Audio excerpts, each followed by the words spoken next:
However, I've gotten into a seated escape situation.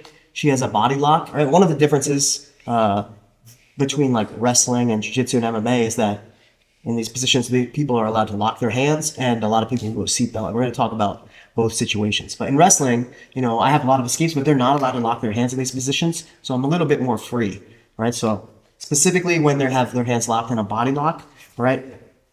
Just like standing, I'm going to look to try to put pressure on their grip, all right? So the first situation will be I'm controlling their hands because I don't want them to be able to switch their arms to different positions. I'm going to kind of control them, keep them here as I kind of look to put my head back towards her head, all right? And then I'm going to dig my heels in, lift my hips towards my heels, and start to stress her grip, all right? Sometimes the grip will break, and we'll cover that, but a lot of times I can just use, especially if they're being very persistent with their grip, I can use the pressure to just drive back into her and stand up, right? She typically is probably not going to want to fall over backwards. So when I dig my heels in, drive up, a lot of times I can just use like the sit to pressure in to get to my standing position. And then we're back to all the stuff we covered before.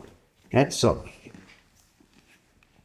I get to my sit. She has the body lock, right? I'm controlling the hands. Again, I don't want her to be able to switch her arms to different kind of configurations, seatbelt or underhooks, suckbacks, whatever.